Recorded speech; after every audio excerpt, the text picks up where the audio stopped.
¿Les avisaron a tiempo?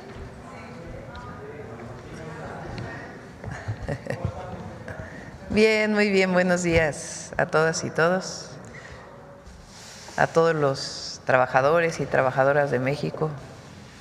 Nuestro agradecimiento siempre por hacer de México lo que es gracias a las y al pueblo de México y a las y los trabajadores. Siéntense, por favor. Bueno, el día de hoy, como ya vieron la publicación, cambiamos la hora de la conferencia porque ayer en la noche, en la tarde-noche, recibimos una comunicación de que el presidente Trump buscaba hablar con nosotros. Nosotros habíamos pedido una llamada hacía tiempo y entonces ayer nos hablaron de que hoy en la mañana a las 7:30 trataron de cuadrarse los horarios, pero no había manera, entonces decidí tomar la llamada a las 7:30, por eso se movió la conferencia. Fue una muy buena conversación y aunque no hay un acuerdo específico, lo importante es que estamos trabajando en ello y hay un deseo por parte del gobierno de los Estados Unidos y nuestro en que alcancemos todavía mejores acuerdos en materia comercial. Recuerden que nosotros, aún con lo que se publicó hace 2 días, que es benéfico para México, queremos todavía una mejor condición para la industria automotriz y de acero y aluminio. Entonces, lo que está muy interesado el gobierno de los Estados Unidos es en disminuir el déficit, que ellos llaman déficit con México. Y desde hace tiempo nosotros hemos estado planteando que busquemos la manera en toda la economía de cómo puede comprarse más hacia los Estados Unidos y nosotros, es decir, tener aún más comercio que el que tenemos de ambas partes para beneficio de ambos países, y acordamos seguir trabajando en ello, para lo cual tanto el secretario de Hacienda y del Tesoro de Hacienda nuestro y del Tesoro de Estados Unidos, como el secretario de Comercio de Estados Unidos y el secretario de Economía de México, pues van a continuar trabajando en estos días para poder obtener todavía mejores acuerdos. Entonces esta fue la llamada, una llamada muy cordial,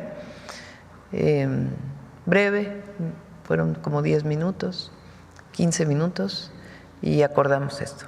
Entonces es una buena señal de que seguimos avanzando en todavía pues el fortalecimiento del tratado y los temas que a nosotros nos interesan y obviamente los que a ellos les interesan. Pues esta es la información sobre la llamada y el día de hoy, Día del Trabajo, viene el secretario del Trabajo a platicar con nosotros todo lo que se ha avanzado con la cuarta transformación para la mejora de las condiciones de trabajo de los y las trabajadoras mexicanas, la primavera laboral que llama Marat en nuestro país. Vamos a guardar algunas otras noticias para más tarde, que hay una comida con sindicatos, representantes de los sindicatos de las y los trabajadores de México. Y ahí vamos, ¿es a las qué horas? A las 2 de la tarde. Ahí vamos a dar algunas otras noticias. Y hice una invitación a Pablo Gómez, porque hoy sí vamos a hablar del FOBAPROA. Entonces, primero Marat, luego vamos a presentar un pequeño documento que hicimos sobre cómo fue que se dio el FOBAPROA, qué significó. Y después Pablo, que estuvo muy vinculado a lo que significó la auditoría del FOBAPROA, pues nos va a platicar, que tiene mucho conocimiento sobre este tema. Y luego ya pasamos a las preguntas, si les parece, y cerramos con Mujeres en la Historia. Entonces, Marat primero.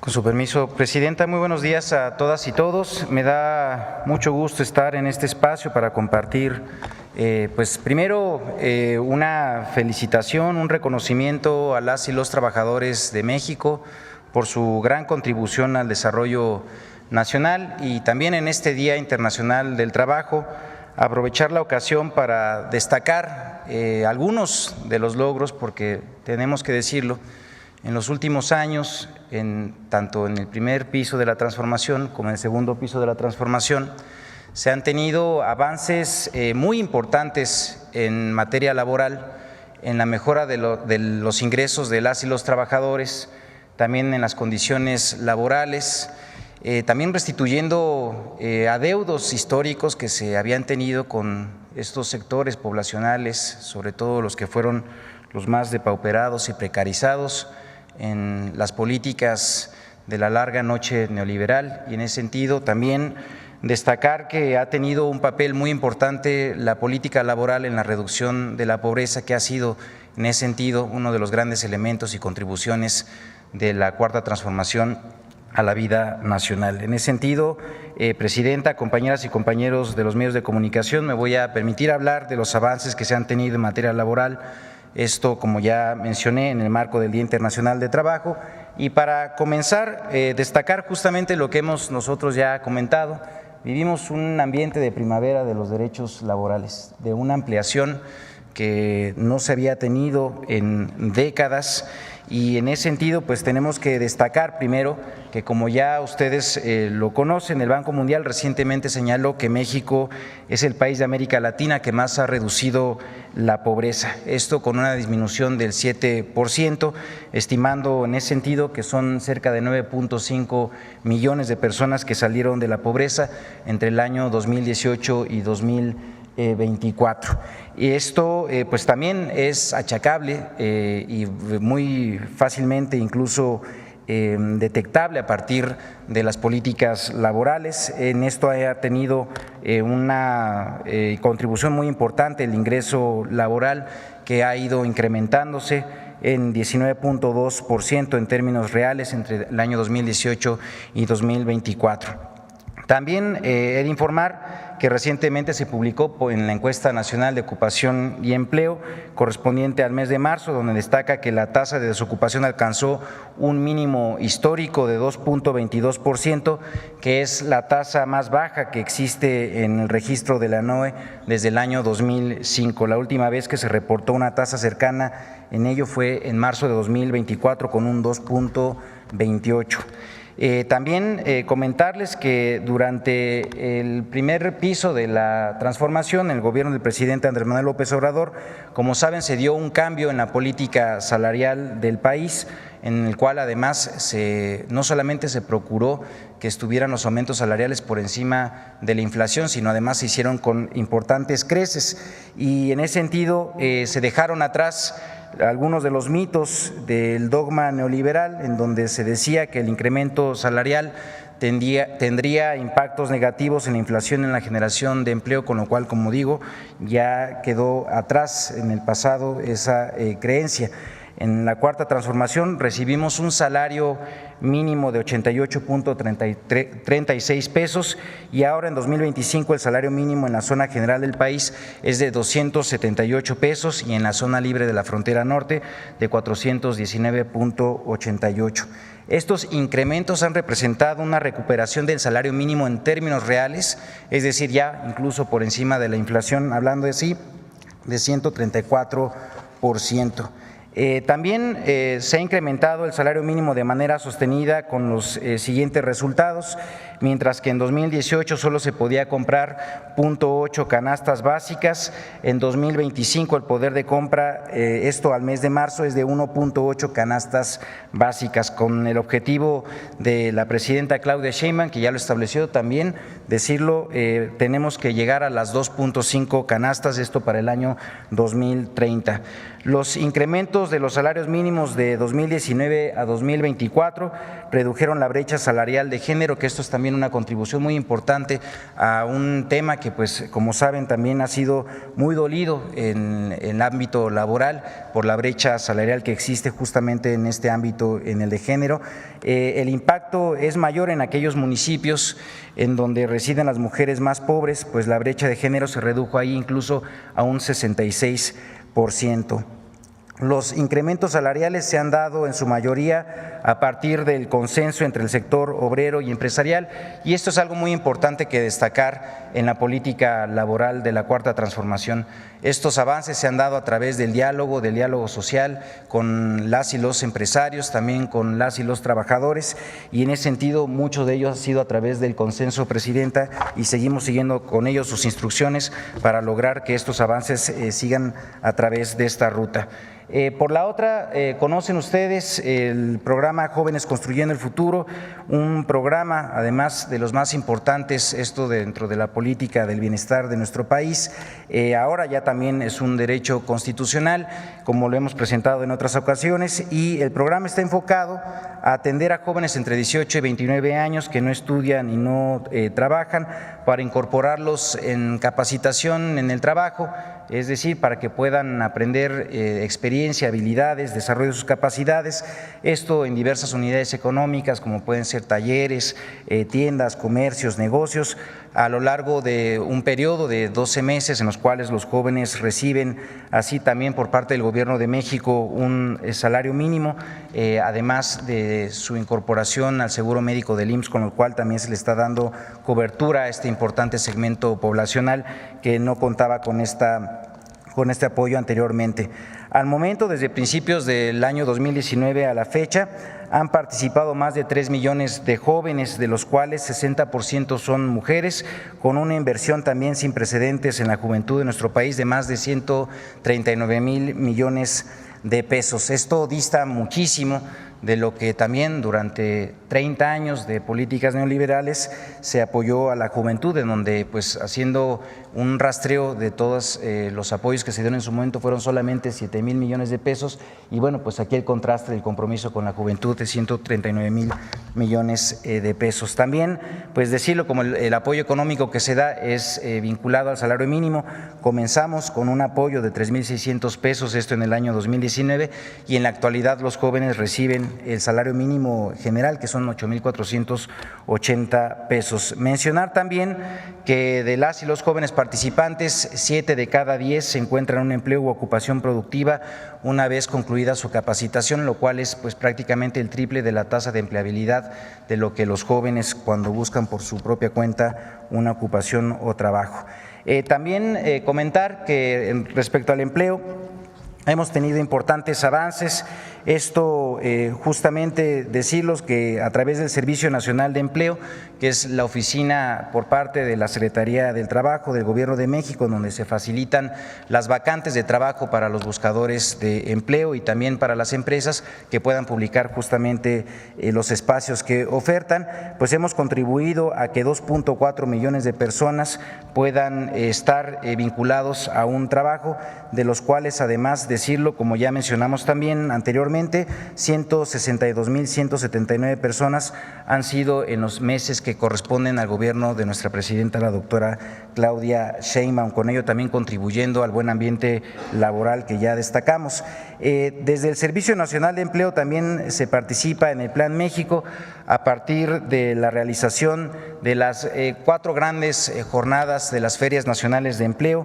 La siguiente está programada al mes de junio, como también ya comentamos. Se promueve a través también de esta oficina la movilidad laboral ordenada y segura a través del programa de trabajadores agrícolas temporales, donde han sido enviados a trabajar a Canadá entre enero y marzo de 2025 a más de 8,000 personas trabajadoras, esto a través de un mecanismo que es regular, seguro y ordenado, y que nos permite pues nuevamente mostrar que hay posibilidades de generar mecanismos con estas características de movilidad incluso internacional. En el marco, además de la estrategia México te abraza, el Servicio Nacional de Empleo apoya a las personas repatriadas en búsqueda de empleo. También destacar que hemos avanzado muchísimo esto en mejora de condiciones para el trabajo digno y justicia laboral. Como saben, también vivimos una reforma en esta materia en el año 2019, se dio un cambio de paradigma en el ámbito laboral, se transformó el sistema de justicia laboral y con ello las y los trabajadores tienen un mayor acceso a la justicia de manera pronta y expedita. Y decirles que bueno, pues ya no existen los tiempos en donde el gobierno ponía y quitaba líderes sindicales. Ya no es más esta atribución informal por parte del gobierno que había en el mundo sindical. Ahora son las y los trabajadores quienes mediante el voto libre y secreto y directo eligen a sus dirigentes. Esto además se hace en seguimiento con el Centro Federal de Conciliación y Registro Laboral, que ha realizado más de 10,000 visitas de verificación para asegurar que los procesos sean libres y transparentes. Y también pues decir que se han implementado instancias conciliatorias previo a los juicios laborales, donde cerca del 75% de los conflictos se resuelven a través de la vía de la conciliación. Con ello también pues se está eliminando estas viejas prácticas, malas prácticas de la industria del litigio laboral y con ello pues facilitando la consecución de justicia para las y los trabajadores cuando sea así el caso. También comentar que se legitimaron cerca de 30,000 contratos colectivos de trabajo, es decir, los trabajadores conocieron ya sus contratos colectivos, asistieron también a las votaciones para poder con ello legitimar y dar aval a este contrato, y decir que estas convocatorias que se hicieron a los 30,000 de los 30,000 contratos colectivos que fueron legitimados, pues participaron cerca de 5 millones de trabajadores y trabajadores en todo el territorio nacional. También avanzamos en una reforma histórica, esto en materia de subcontratación.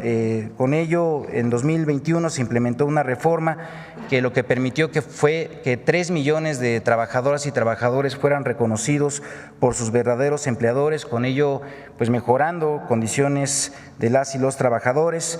Esto también tuvo un impacto muy positivo en el reparto de utilidades, con un incremento del 166%, pasando de 87,000 millones de pesos que eran repartidos en utilidades en el año 2020 a la actualidad en 2023, que en este caso fue pagado ya para este año de 231,000 millones de pesos. Estamos pues ahora nada más esperando la actualización para este mes, que estamos justamente en el corte del pago de utilidades. Por otra parte, también comentar que siguiendo los compromisos de nuestra presidenta, avanzamos en un cumplimiento del compromiso 59 de los 100 compromisos del segundo piso de la transformación, y comentarles que el pasado 24 de diciembre del año 2024 se publicó en el Diario Oficial de la Federación la reforma a la Ley Federal de Trabajo en materia de plataformas digitales. Con esta reforma estamos justamente avanzando para cumplir que cerca de 272,000 personas que se tienen en registro, personas trabajadoras en plataformas, puedan ser reconocidas como trabajadoras y trabajadores subordinados. Se trata en ese sentido de una regulación innovadora que garantiza los derechos a todas y todos los trabajadores sin impactos en el modelo de negocio, que es pues además muy innovador, y también comentar que quedan resguardados los derechos de los trabajadores que participan en estas plataformas, es decir, siguen definiendo ellas y ellos los horarios de trabajo y también cuándo conectarse para trabajar. Quedan todos los trabajadores que participan en las plataformas ya de entrada cubiertos, esto en caso de accidentes de trabajo, que es justamente una ampliación que llega al total de beneficiarios que participan en estas plataformas. Y bueno, también comentarles que la reforma entrará en vigor, esto siguiendo la propia implementación de la misma, el día 22 de junio y con ello ya estará iniciando también el piloto obligatorio para las empresas de plataformas digitales. Y bueno, pues comentarles también que lo que nos ha pedido nuestra presidenta es que avancemos con el caso de la mina de Pasta de Conchos. Como saben, pues es un caso muy emblemático. Este es parte de los compromisos también del gobierno de nuestra presidenta, el número 61, y desde la Secretaría de Trabajo encabezamos estas tareas de coordinación para el rescate de los mineros fallecidos en Pasta de Conchos. Hasta el momento se han rescatado 16 mineros, de los cuales 12 ya fueron entregados a sus familiares. También en lo relativo, como mencionaba, a trabajo digno, pues simplemente comentar que también se reconoció en la Ley Federal de Trabajo el trabajo en el hogar hemos regulado justamente eso para dar también condiciones de seguridad social a un importante segmento poblacional que trabaja en estas actividades. También aumentaron los días de vacaciones de 6 a 12 en el primer año laboral. A través de Fonacot, del Infonacot, también se han diseñado nuevos productos para el otorgamiento de crédito a mujeres, esto con tasas preferenciales, y también se eliminaron las comisiones de apertura de crédito. Por otra parte, después de 53 años de que no se había actualizado la tabla de enfermedades en el trabajo, también se hizo una actualización de la misma, se incluyeron incluso enfermedades derivadas de el trabajo para las mujeres y otras también enfermedades que no estaban anteriormente registradas. Y por la otra avanzamos en el reconocimiento del teletrabajo, esto con la NOM 37. Y bueno, pues estos son en síntesis algunos de los puntos de las medidas, de las políticas que se han implementado en los últimos años, esto para la mejora de condiciones de las y los trabajadores. El día de hoy, como ya también comentó nuestra presidenta, pues se va a tener una reunión con los representantes sindicales, con los líderes del mundo del trabajo, esto a las 2 de la tarde. Ahí también pues se va a tener un diálogo con ellos y particularmente pues bueno, se van a hacer anuncios que ya en su momento dará a conocer nuestra presidenta. Es cuanto. Muchísimas gracias.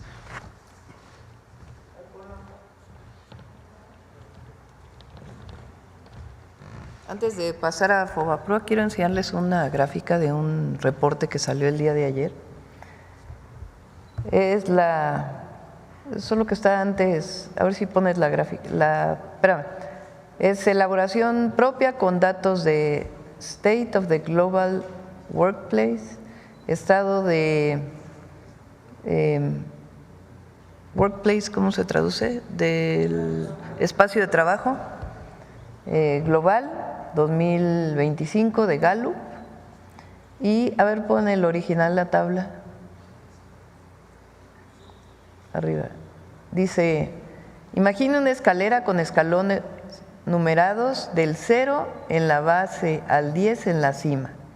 Supongamos que la cima de la escalera representa la mejor vida posible para usted y la base la peor. ¿En qué peldaño de esa escalera diría que se encuentra en este momento? Esto es una encuesta que le hizo Gallup a trabajadoras y trabajadores de todos estos países. A modo de estimación, ¿en qué peldaño cree que se encontrará en el futuro, digamos, dentro de 5 años? Bueno, en este peldaño México sube 7 y está en el segundo lugar. O sea, en una encuesta a las y los trabajadores mexicanos y de todo el mundo, de en qué lugar se encuentra de acuerdo a su evaluación de vida, pues México está en el segundo lugar. Y si consideramos el G20, que es la otra gráfica que ya es elaboración propia, o sea, se sacan los países del G20, México está en primer lugar.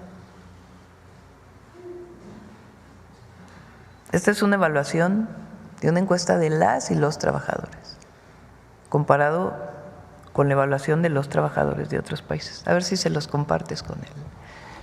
Bueno, ahora sí vamos al FOBAPROA. Vamos primero al documento y luego vamos a, sí, el video, y luego vamos con Pablo.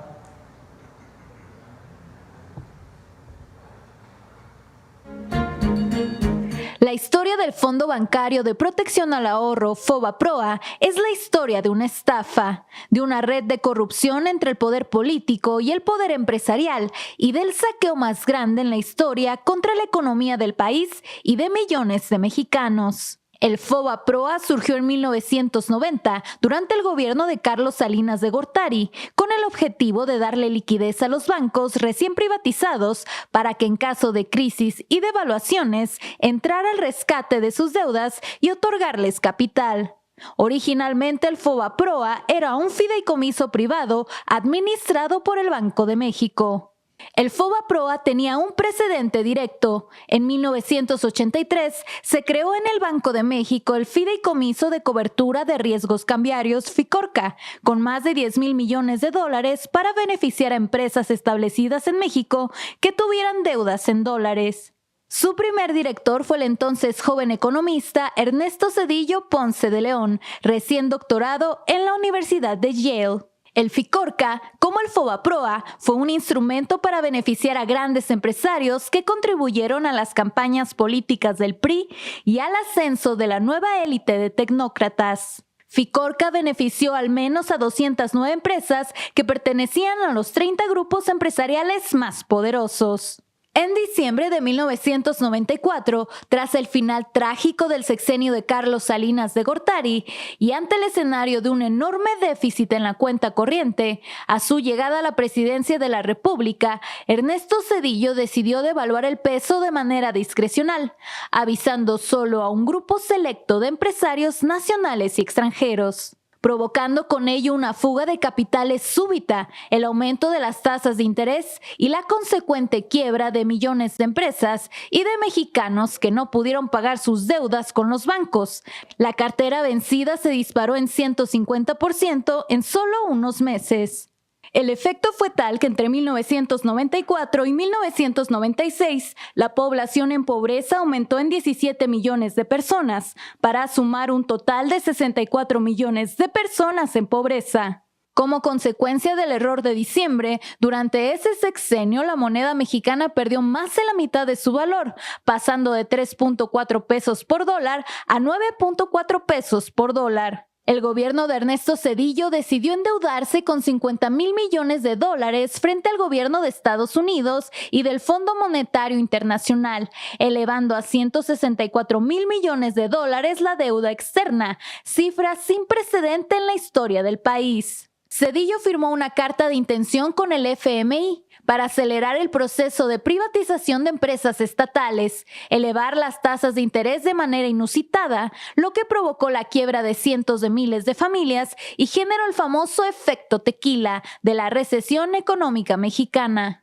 El único rescate aprobado desde el exterior y operado por el gobierno de Zedillo fue a los grandes empresarios y a la banca en quiebra, que fue el antecedente para que grandes bancos extranjeros se quedaran con la banca mexicana. Con el pretexto de evitar una crisis financiera mayor, Zedillo ordenó comprar la deuda privada de bancos y empresas en forma de pagarés que se canalizaron al FOBAPROA, equivalentes al 11% de toda la economía mexicana.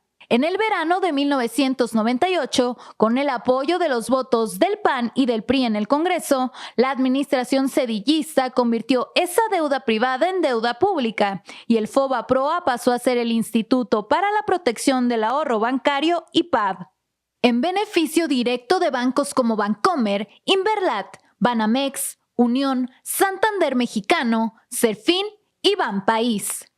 La deuda original de 552,000 millones de pesos se convirtió en deuda pública. Al cierre del 2000, el último año del sexenio de Zedillo, esa deuda había crecido a 705,000 millones de pesos y en 2023 ascendía a 1,096,877,7 millones de pesos. En un cuarto de siglo, creció más de 100%, aunque ya se habían pagado más de 1,376,000 millones de pesos solo en bonos del IPAB. Se trata del saqueo más grande a las arcas mexicanas y un acto de corrupción que contó con el apoyo de legisladores del PRI y del PAN en contubernio con grandes empresarios y políticos que se beneficiaron directamente de este proceso. No fue casual esta complicidad. Entre los empresarios beneficiados están varios políticos del PRI y el PAN, cuyas empresas se beneficiaron del FOBAPROA, como Vicente Fox, Fernando Senderos Mestre, el regiomontano Fernando Canales Clariont, José Eduardo Robinson Burs Castelo o los empresarios políticos Carlos Hank Ron, que donó 25 millones de dólares a las campañas electorales de Zedillo y de Roberto Madrazo en 1994, o los casos más conocidos de Carlos Cabal Peniche, Fernando Laquenau Rocha y Ángel Isidoro Rodríguez, y grupos empresariales importantes vinculados con Pablo Escandón Cusi, Manuel Gómez Daza Rangel, Claudio X González Laporte, Agustín F. Legorreta Chaubet, la familia Ballesteros, Valentín Díez Morodo, David Peñalosa, Ricardo Salinas Pliego y Enrique Molina Sobrino. El FOBAPROA fue el modelo para otros rescates discrecionales, como el carretero de 1997, que costó más de 165,000 millones de pesos, o el rescate azucarero de 27 grandes ingenios por más de 30,000 millones de pesos. En 2005, la Comisión Investigadora del Senado de la República sobre el FOBAPROA y PAV consideró a este mecanismo como un despojo en el que se detectaron operaciones irregulares por montos millonarios, por las que se presentaron denuncias por defraudación fiscal, tráfico de influencias, uso indebido de atribuciones, conflicto de intereses, fraude corporativo, uso de información privilegiada, engaño y perjuicio a la nación. Hasta Carlos Salinas de Gortari, ex jefe de Cedillo y padre del neoliberalismo, calificó al FOBAPROA en su libro La década perdida como una capitulación y entrega de áreas fundamentales de la economía a extranjeros. Pablo.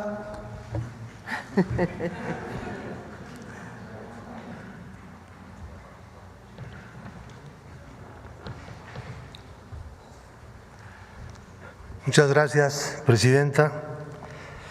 Felicidades a ustedes como trabajadores, el Día Internacional de los Trabajadores.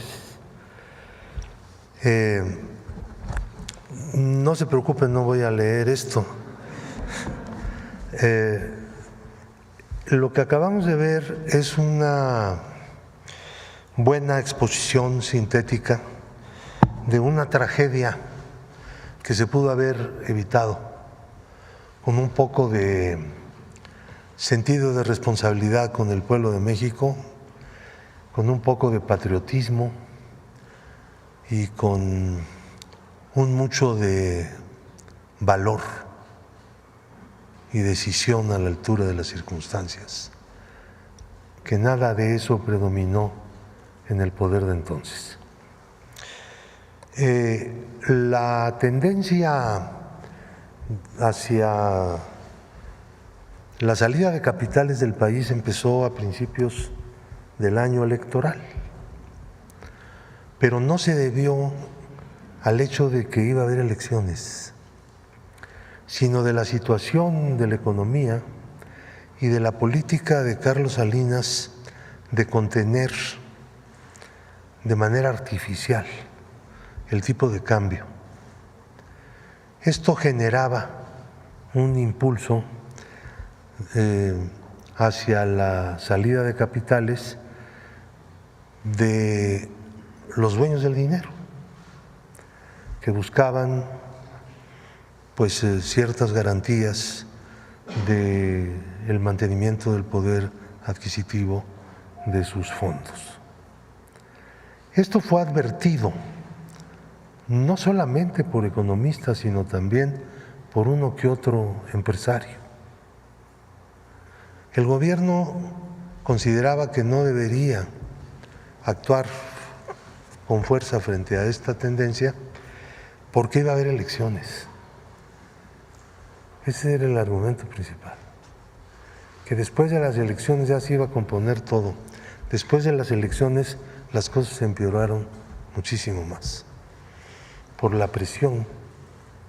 Durante esta época, este periodo, los bancos daban créditos quirografiarios, es decir, sin ningún respaldo, nada más con la pura firma del que recibía el crédito.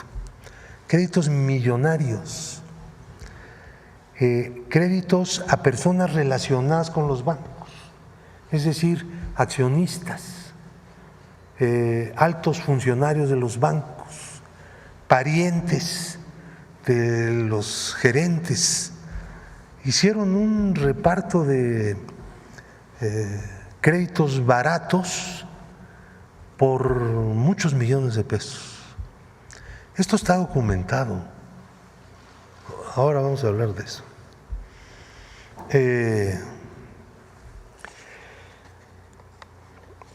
Claro, en el momento en que estalla la crisis, el secretario de Hacienda dice, y el nuevo presidente dice, es que no sabíamos nada de los bonos que había estado Salinas emitiendo.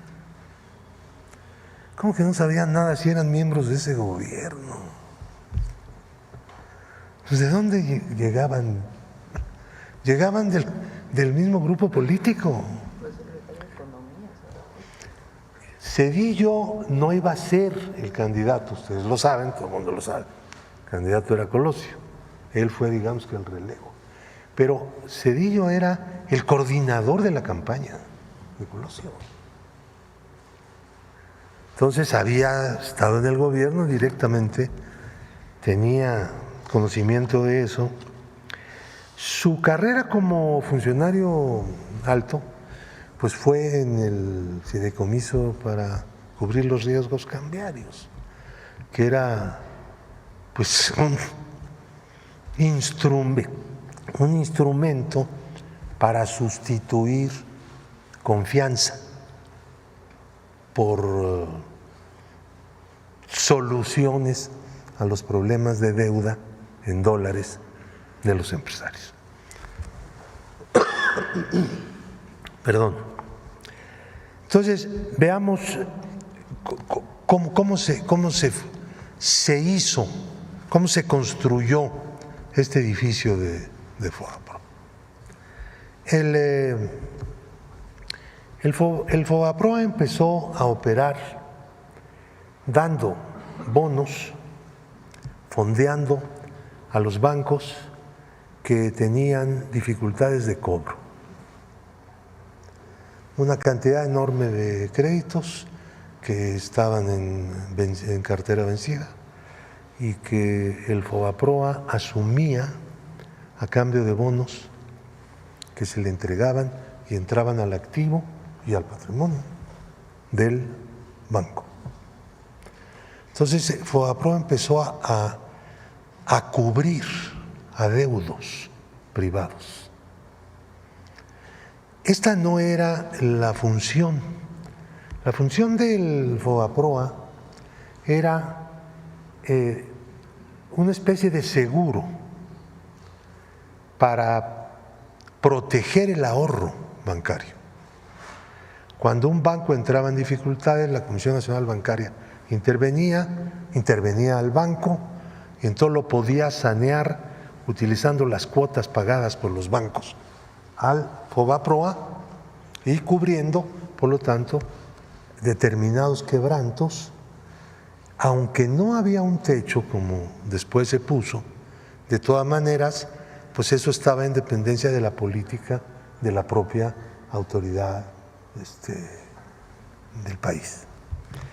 Empezaron a dar. En la Cámara no había informe, no se informó nada a la Cámara. Estaban simplemente pues regalando dinero, pues, para decirlo en términos llanos.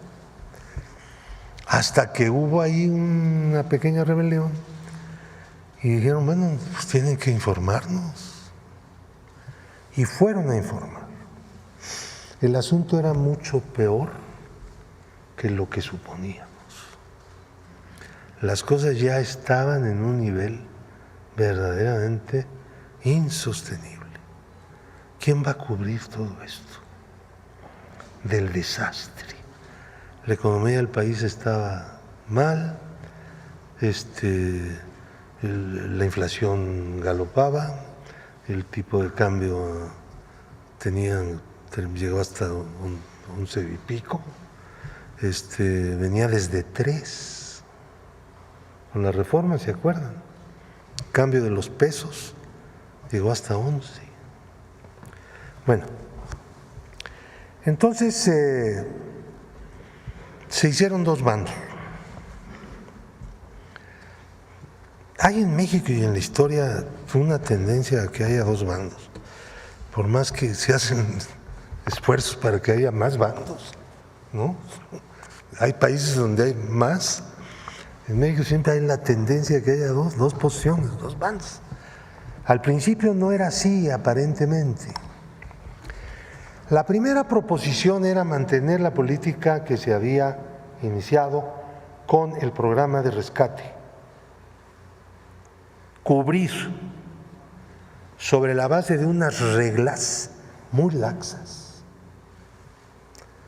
los créditos que los deudores, los grandes deudores, no podían pagar. El programa para pequeños deudores era aparte.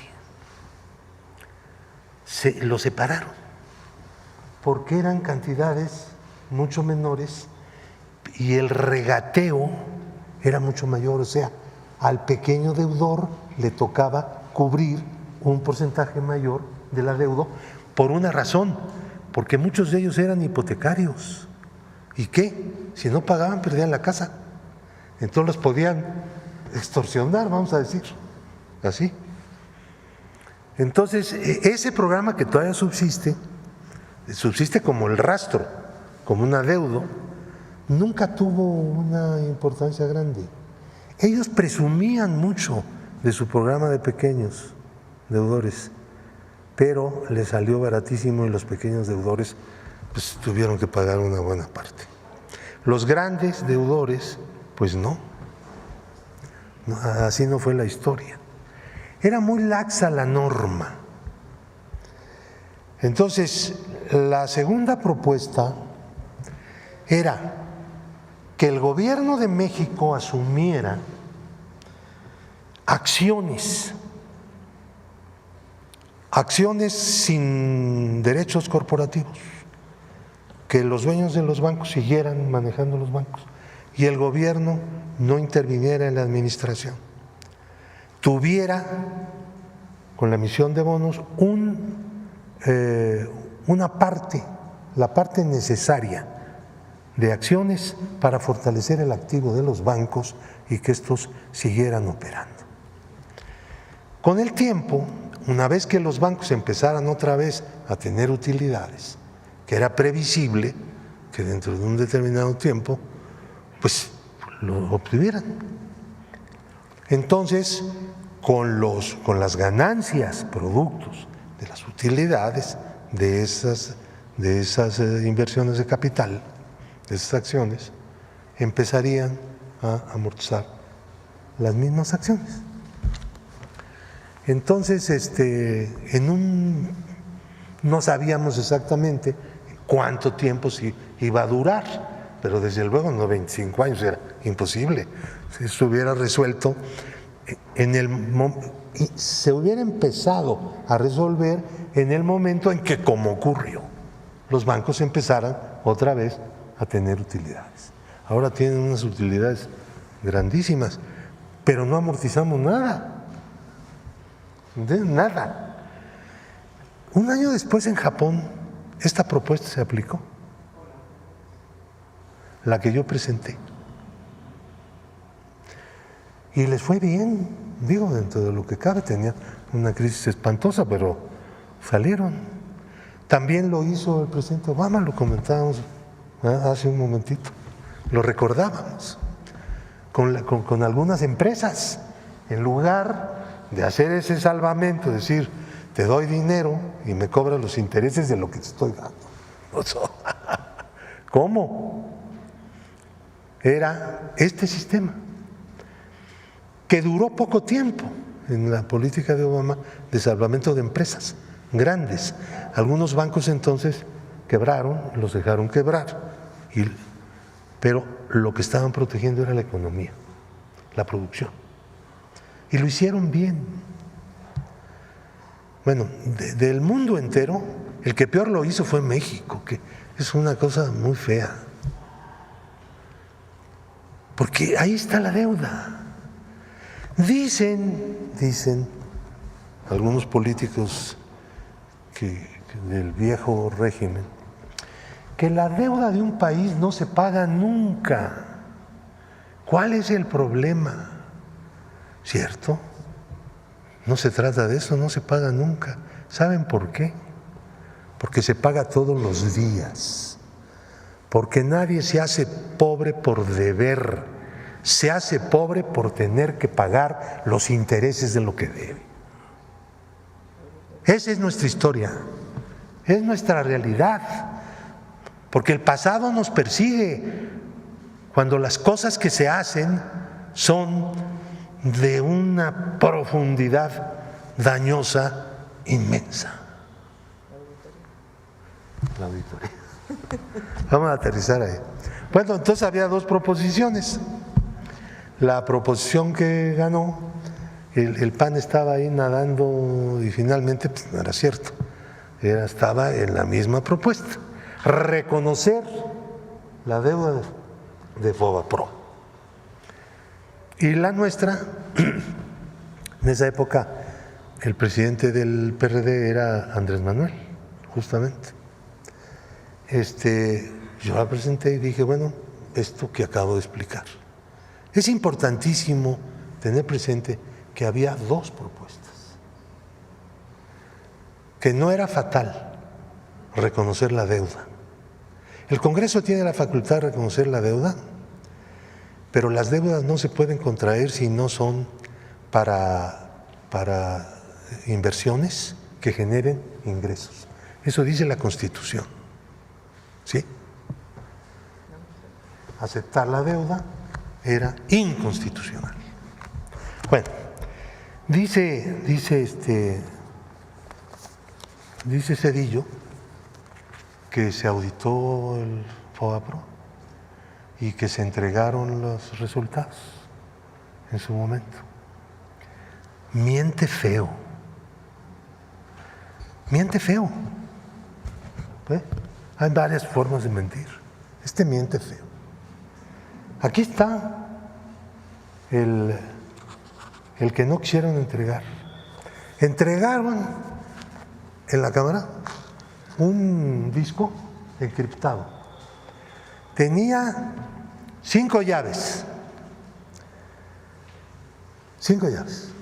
Larguísimas. Aquí están los 5 passwords. Entonces, le dieron una al PRD, otra al Verde, otra al PT, otra al PRI y otra al PAN. Para poder desencriptar había que tener las 5. Nosotros, después de una acción política, tomando en cuenta que los candidatos, tanto del PRI como del PAN, pues tenían que dar respuesta a la exigencia de que dónde está la llave del disco, ¿no? Pues sí. Hablando del INAI. Sí. Entonces, Cuauhtémoc inmediatamente intervino y dijo, a ver, mi aliado que tengo ahí, que era el PT, pues se suelta y además ellos estaban de acuerdo, no había que presionarlos.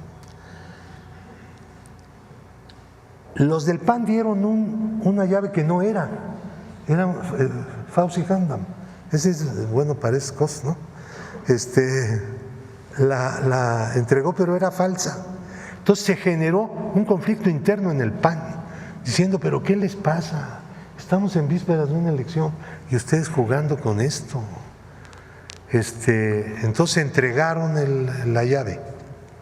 Entonces ya teníamos 4 llaves, pero imposible de abrir. Hacíamos cuentas y nos tardamos un año con las máquinas que teníamos. Entonces le pedimos ayuda a un científico bueno para estas cosas y empezó a trabajar y avanzó algo en la descriptación o desencriptación. Pero de repente dijo, oye, yo ya no puedo trabajar más, pues tengo muchas cosas y ya me tengo que detener. Entonces el jefe, el ciberjefe que teníamos en el grupo parlamentario, Hilario Juárez, se puso a trabajar a partir de lo que su amigo, ese científico, son egresados de la Facultad de Ciencias, son físicos. Y se tardó también un poco, y trabajaban.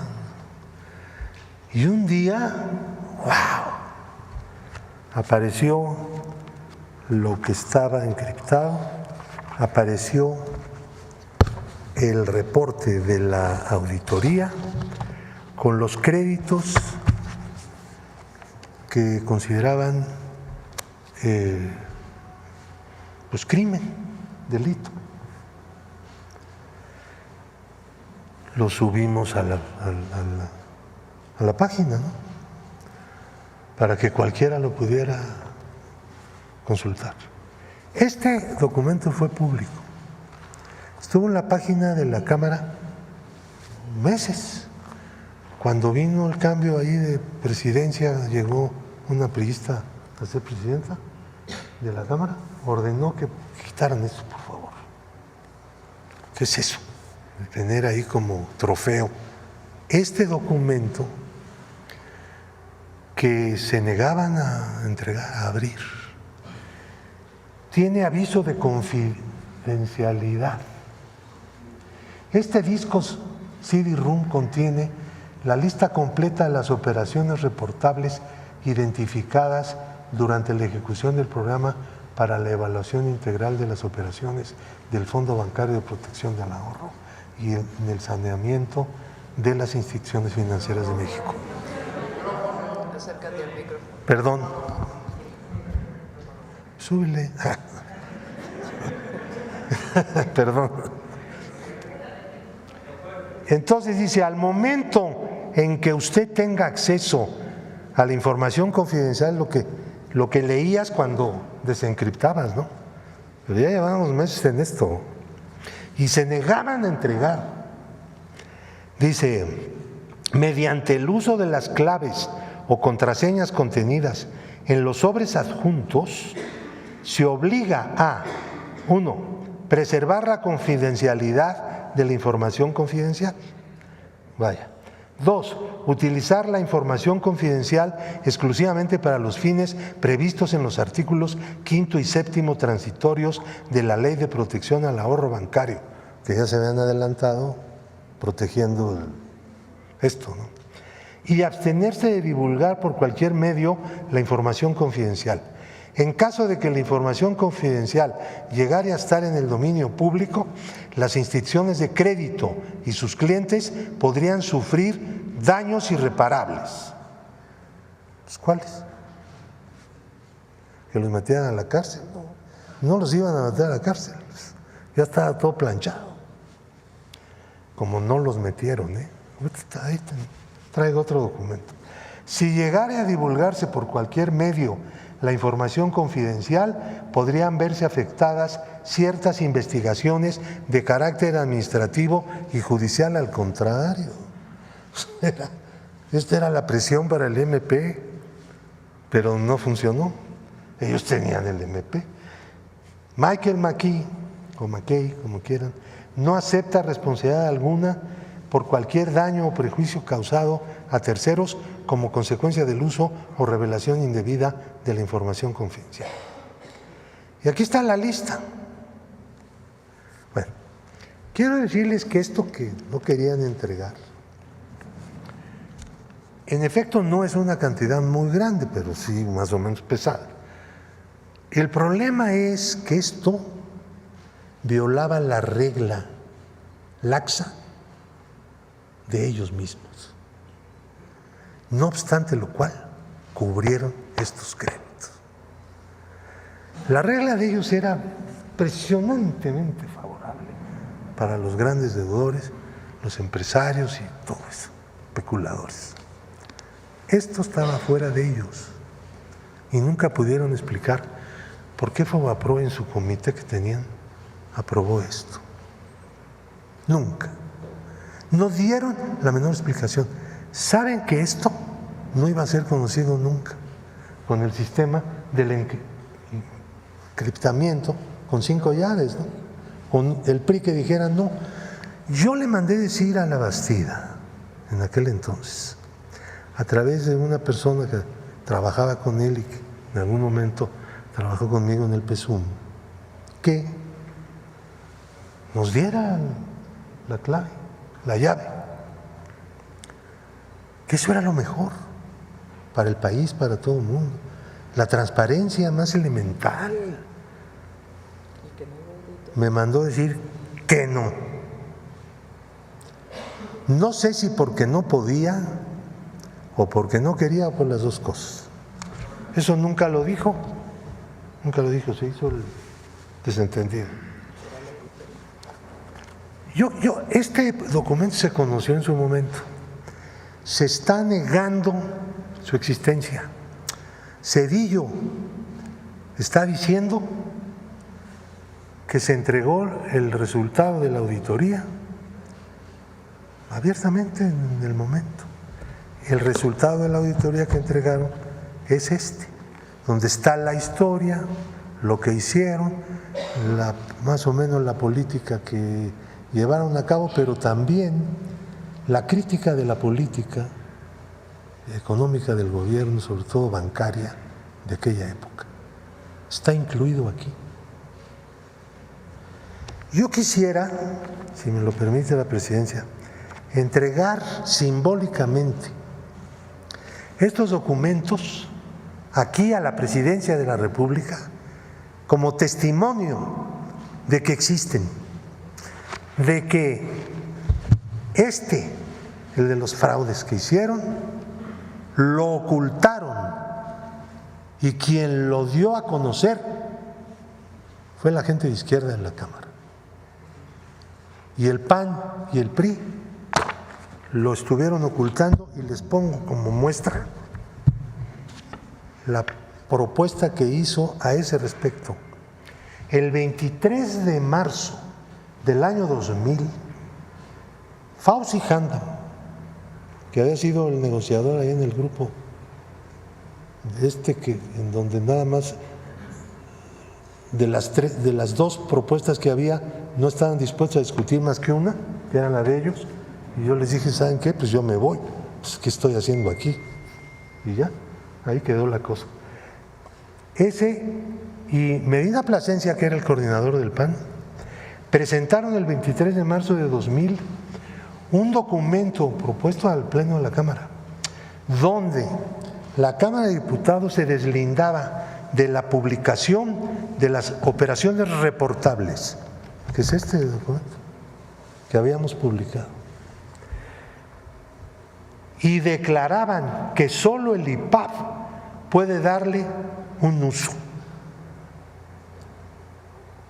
O sea, ellos mismos, que se habían dividido entre el PRI y el PAN la integración de los consejeros del IPAB. O sea que ya estaba todo bien planchado. Luego hay un reporte que traigo aquí dejo todo, en donde está la cuenta de las carpetas de investigación que se abrieron, muchos de los cuales, ahí viene la historia, obtuvieron amparos y ejecutorias de amparos en tribunales colegiados de circuito. Otros desistimientos de la acción penal, declarando el Ministerio Público que la conducta que se les había atribuido no era delito. Una maravilla, ¿no? Yo lo dejo aquí en la presidencia de manera simbólica para desmentir que la adhesión del gobierno de Zedillo era que la auditoría fuera transparente. No, la decisión fue que no lo fuera.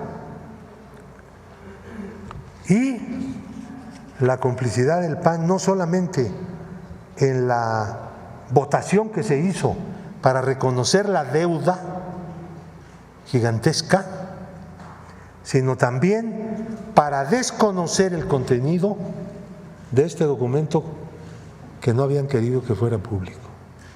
Y ahora no sé qué es lo que van a decir, pero como de simbolismo también está hecha la lucha política, que conste que esto se lo volvemos a presentar al pueblo de México a través de su presidenta como un testimonio de lo que hicieron innecesariamente para proteger los intereses de los grandes ricos y poderosos de este país. Gracias. Aquí lo haremos. Ya lo haremos público. Espérenme nada más. Espérense tantito. Vamos a poner una encuesta. Digo nada más para que se hizo en septiembre del 2024.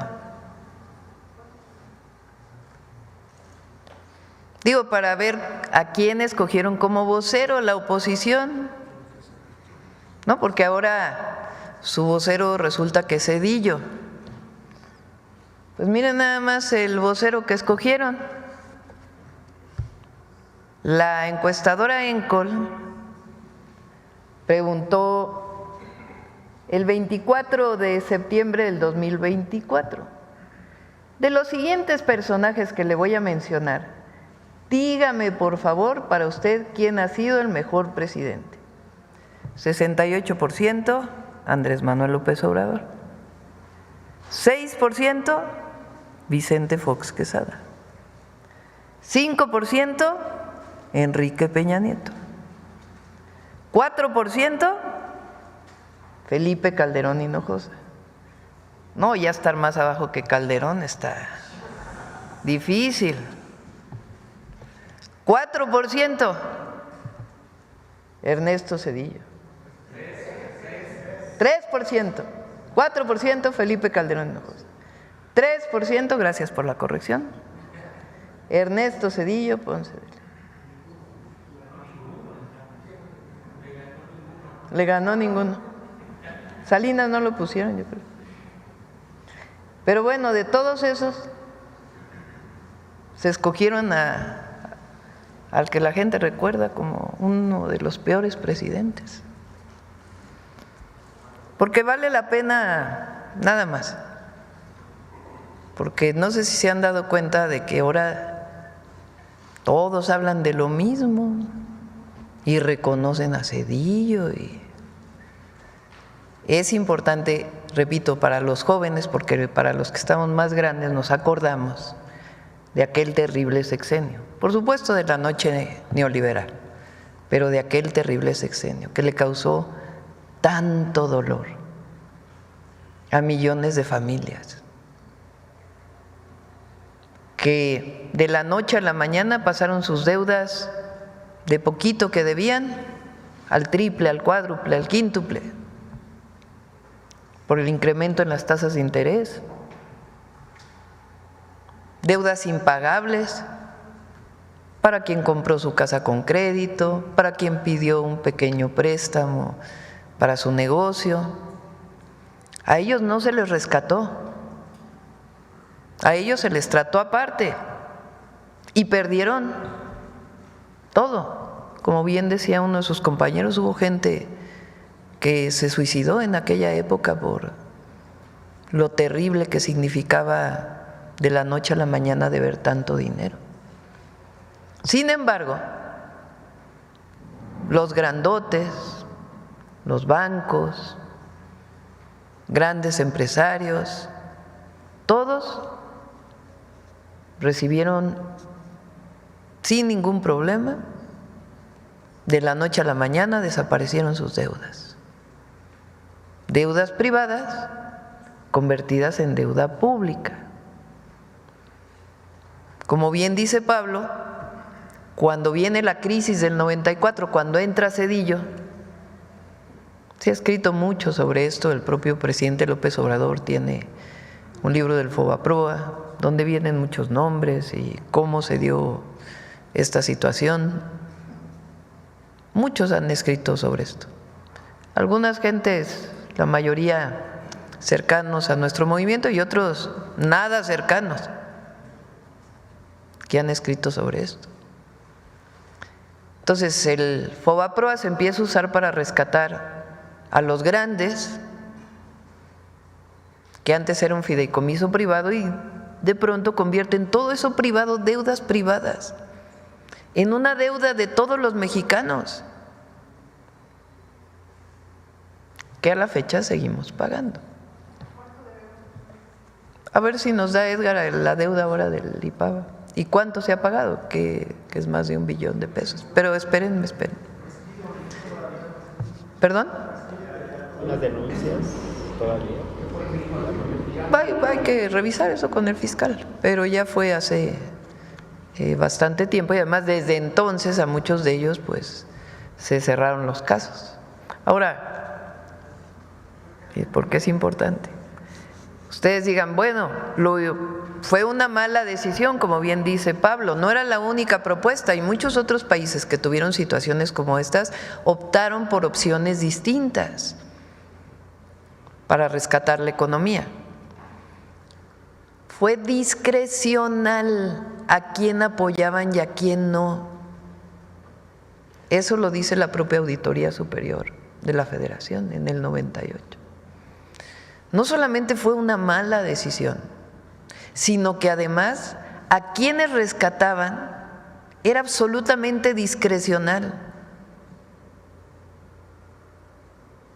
Vicente Fox, el siguiente presidente de México, se benefició del FOBAPROA a sus empresas, como muchos otros políticos. ¿De quién dependía? Pues de decisiones discrecionales, este sí, este no. Algunos que ni debían también se les pagó. ¿Hubo transparencia? No.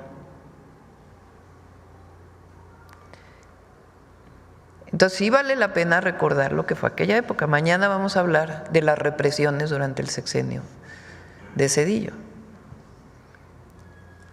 Ahora, sobre lo que dice Zedillo, bueno, es que ni vale la pena. ¿Qué es autoritarismo que el pueblo de México elija al Poder Judicial? Bueno, se cae por sí solo el argumento. ¿Cómo que cuando elige el pueblo es autoritario? Y cuando eligió él, porque recuerden que él cuando llega se quiere diferenciar de lo anterior y quita a todos los de la Suprema Corte. Votan el PRI y el PAN juntos. A todos los quita, cambia la Constitución y elige a 11, ¿no? ¿Quiénes estaban ahí? ¿Quién los eligió? Él. Él los decidió porque él los propuso al Senado y el Senado los votó. Entonces, ¿cómo eso no es autoritarismo? Y que elige el pueblo la Corte es autoritario. ¿Cómo eso es destruir la democracia? Ahora sí que alguien me explique. ¿Cómo es que cuando decide el pueblo es autoritario y cuando decide uno solo es democracia? ¿Quién decidió quién se beneficiaba del FOBAPROA? Él y los suyos. En todo lo demás hay transparencia, pero además pues hay nomás las comparaciones y el reconocimiento del pueblo de México. Bueno, ahora sí vamos a las preguntas del tema. Vamos a ver. Por acá primero.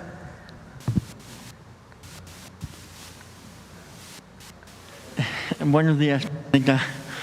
Ay, pues sí que estuvo bueno hoy el tema de Zedillo. Y para preguntarle, buenos días, ¿me escucha? César Huerta de la revista Polemón, presidenta. Como fue más tarde en la mañana. Buenos días. Adelante. Después de todo este enorme recuento que se hizo en la mañanera, yo también estuve investigando en estos días y me sorprendió mucho que los mexicanos seguimos pues pagando este quebranto de más de 1.800.000 millones de pesos, en el que cada año en promedio pagamos 60,000 millones de pesos, presidenta, y pues como se ha visto aquí… ¿Qué pasó el dato, verdad? El creador de este saqueo pues fue sin duda Ernesto Zedillo. Presidenta, la gente pues en las redes se pregunta si todavía puede ser castigado Ernesto Zedillo penalmente por esto, si es viable, o si con lo que pasó de la consulta del juicio a los expresidentes pues ya se cerró el tema y va a seguir impune Zedillo. Y también No es tanto un tema penal, es un tema de de qué opina el pueblo de México y que se conozca lo que ocurrió. ¿Qué ocurrió en aquella época y cómo es posible que un expresidente que hizo este desfalco a la nación, que se caracterizó por la represión, que como dice la Bastida, candidato, también beneficiado por el FOBAPROA, por cierto, candidato del PRI en el 2000, en sus propias memorias, Zedillo entregó la presidencia al PAN por una solicitud que le hizo el gobierno de Estados Unidos cuando le presta $50,000 millones. Dicho por la Bastida. Entonces, ahora resulta, porque como no tienen voceros, pues se van a buscar uno que supuestamente tenga credibilidad. Bueno, ¿cuál credibilidad puede tener un expresidente que vendió el ferrocarril y después se fue a trabajar a la empresa donde la vendió, a quien le vendió? Eso se llama aquí en China conflicto de interés. Claro, quien tiene hoy 20 años, 22, 30 pues, porque era muy jovencito, a lo mejor no se acuerda de aquella época. Entonces, es muy importante recordarle a las y a los jóvenes lo que vivimos en aquel periodo y cómo al que se reconoce como el de la gran transición a la democracia, pues en realidad ya había un acuerdo desde la época de Salinas entre el PRI y el PAN. Desde entonces les llamábamos el PRIAN, nada más que se quitaron la máscara hasta el 2021, pero representan los mismos intereses, el mismo modelo y la misma corrupción. Entonces, por eso es importante que ustedes nos ayuden, que nos ayuden todos aquellos que, a ver quién perdió su casa, quién perdió su negocio, que diga, es cierto, qué fue lo que le pasó, su historia. Porque no es necesariamente algo penal, que ya pasó tantos años, pero sí que se recuerde, porque quien olvida su historia puede cometer los mismos errores hacia el futuro. Presidenta, y con respecto a estos intereses que seguimos pagando y que esta deuda parece que es eterna, ¿hay posibilidad de que se pueda renegociar?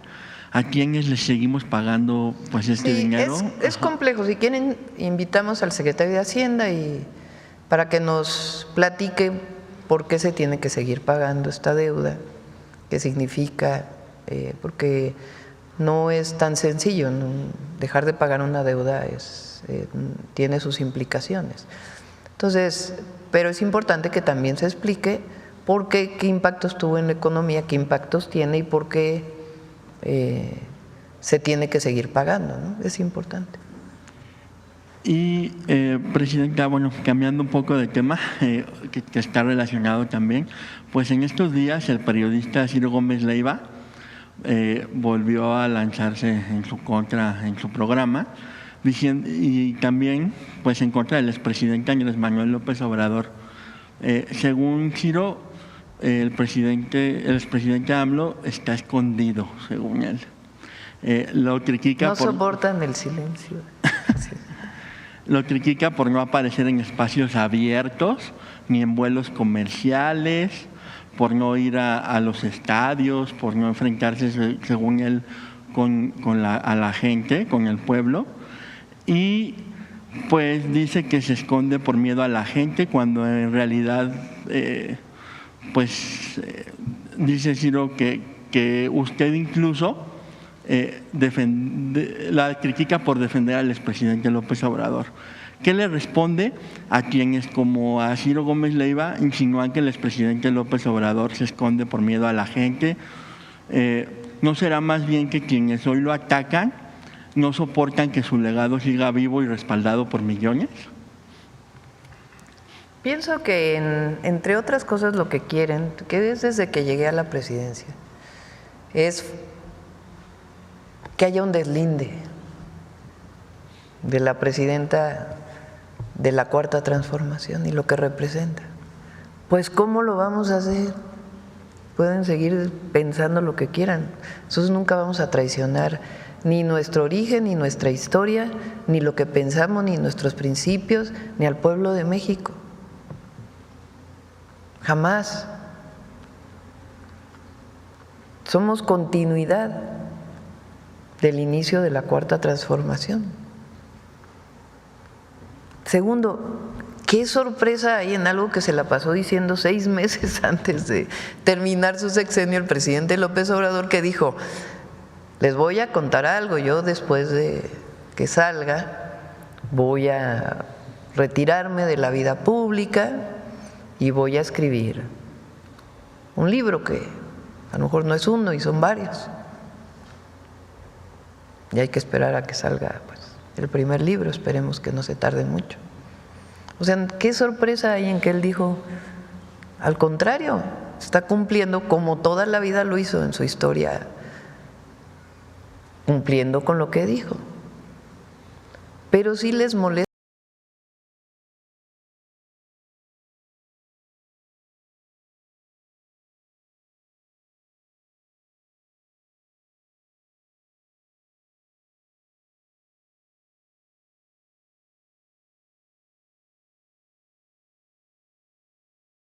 mucho el amor y el cariño que le tiene el pueblo de México a Andrés Manuel López Obrador. Y en el fondo lo que hay es que cambió el gobierno, cambió la historia, es un nuevo periodo, un nuevo proceso, una nueva era para nuestro país, que inició el 1 de diciembre de 2018, aunque ya venía pues desde tiempo atrás en todas las luchas que se dieron y que fueron confluyendo a ese momento.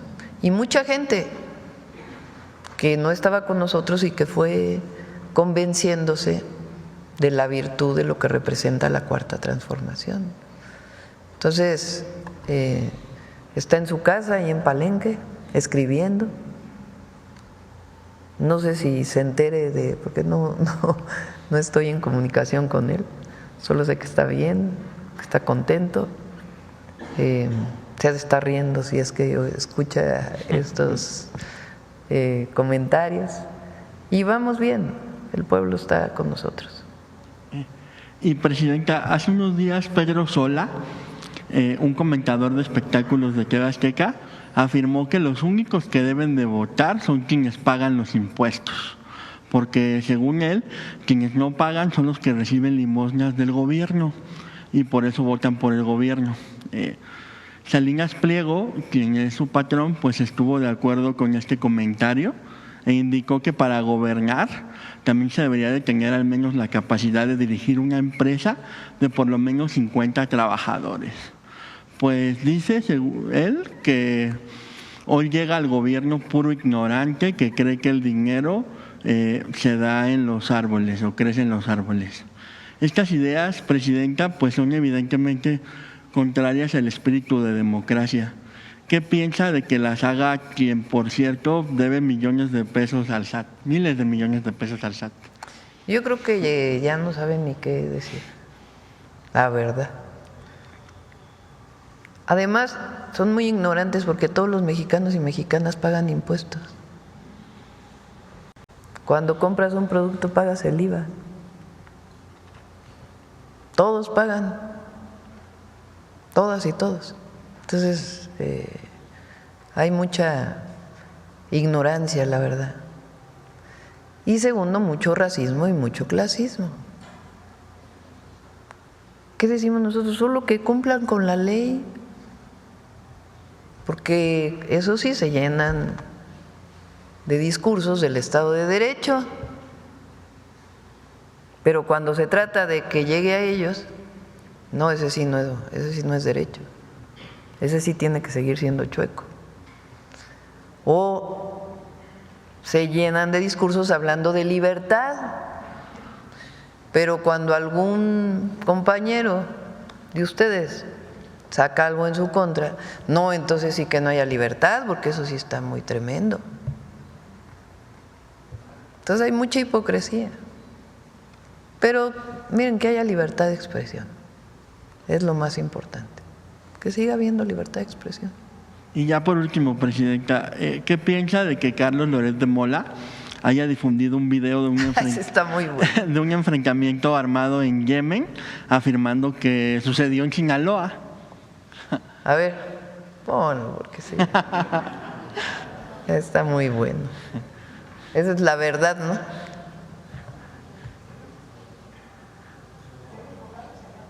No tiene sonido, a ver, vuélvanlo a poner para que se escuche. Entre la chapiza y la maquiza. Son de una película. Son de Sinaloa. Es un enfrentamiento entre la chapiza y la malliza. Vean nada más. El video hoy se hizo viral en redes sociales. Medios locales señalan que todo ocurrió en la localidad de El Espinal, en el municipio de Elota. Refieren que se utilizaron fusiles Barrett calibre 50 y otras armas de calibre superior. Las explosiones y disparos se extendieron hasta la comunidad vecina de San José Conitaca. Dicen que el enfrentamiento así duró 2 horas. Fuerzas federales realizaron un recorrido por Elota y en varios puntos. Ahora sí, como dice nuestro compañero de los miércoles. Pon el video. ¿De dónde viene ese video?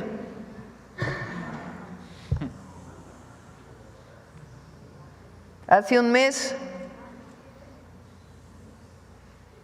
Yemen, Sinaloa.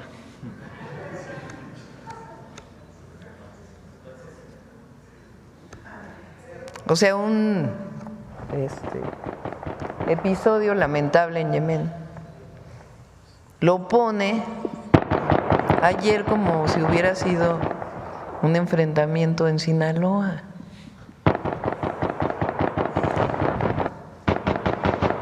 Y luego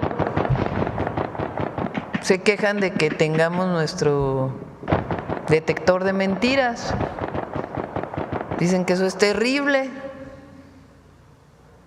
Ya, habla por sí solo. Muchas gracias, Presidenta. A ver, vamos acá. Buen día, Presidenta. Manuel Pedrero, de los Reporteros MX. Regresando un poco a Ernesto Zedillo, qué alegría saber que don Pablo Gómez muestra estos documentos que se consideraban confidenciales y que el PRI trató de ocultar, al igual que Ernesto Zedillo. Él acaba de decirnos que pues negaban la existencia de estos documentos que comprueban el FOBAPROA. No es lo único que niegan, también niegan la existencia de esto. Estos cassettes, Presidenta, el día de ayer, nuestro medio de comunicación, los Reporteros MX, publicamos apenas 1 de 11 cassettes que eventualmente vamos a presentar, que pertenecen al general Jesús Gutiérrez Rebollo, que falleció en 2013. Jesús Gutiérrez Rebollo, entre otras cosas, fue el zarandí del país y tuvo la encomienda de Ernesto Zedillo de investigar a todos y cada uno de los políticos que se encontraran involucrados con el narcotráfico. Gutiérrez Rebollo tuvo las facultades del Estado mexicano y tuvo investigaciones ministeriales para interceptar llamadas telefónicas entre los cárteles de la droga y aquellos que fueran responsables. Esto no es si es real o no, no, sí existió y están en los expedientes judiciales, que también debe de decir que están en nuestro poder, en donde se comprueban que hubieron llamadas telefónicas en donde se involucra a Nilda Patricia Velasco de Zedillo, la esposa de Ernesto Zedillo Ponce de León, sosteniendo conversaciones con los líderes del cártel de Colima. Hay que recordar que ella es justamente de Colima. ¿Quiénes eran los líderes de este cártel de la droga? Adán Amezcua Contreras, Jesús Amezcua Contreras, y en esos entonces eran considerados los reyes de las metanfetaminas, de las pastillas. En estas conversaciones, Nilda Patricia Velasco habla en clave y se refiere, entre otras cosas, a la creación de narcolaboratorios. Por ejemplo, en estas conversaciones que ya están públicas en redes sociales, se le escucha diciendo restaurante, haciendo referencia a un laboratorio, mesero, haciendo referencia a un distribuidor de drogas, papeles, haciendo referencia a dinero. Estas llamadas que interceptó Gutiérrez Rebollo la puso en su momento a disposición de sus superiores. De estos cassettes, Presidenta, antes existían 4 copias. De los 11 multiplicados por 4 habían 4 copias. Uno los tuvo la Presidencia de la República de Ernesto Zedillo, otro el Ejército Mexicano y eventualmente otro la Procuraduría General de la República. Cuando se presentaron, ¿sabe qué pasó? Desaparecieron. Los creyeron destruidos. Gutiérrez Rebollo le dio estos cassettes, esta última cuarta copia, a su hermano y le pidió que si algo le pasase al general Rebollo, se los diera a su hijo. Terminamos haciéndonos del poder de estos cassettes, que debo de decir que ya se encuentran totalmente digitalizados, que están dentro del expediente. No es una situación de si son veraces o no, no, están dentro del expediente judicial, certificados dentro del propio Estado mexicano. A Gutiérrez Rebollo le inventaron que fue protector de Amado Carrillo Fuentes. Cabe destacar que la única vez que Amado Carrillo Fuentes fue detenido en este país fue por Gutiérrez Rebollo, incluso mucho antes de que Amado fuese conocido como el Señor de los Cielos. Cuando fue detenido Carrillo Fuentes, 5 gobernadores de ese entonces llamaron al general Rebollo para preguntarle si tenía detenido a Amado Carrillo y si lo podía liberar. El personaje que fue el encargado de llevárselo a las autoridades competentes fue Javier Cuello Trejo.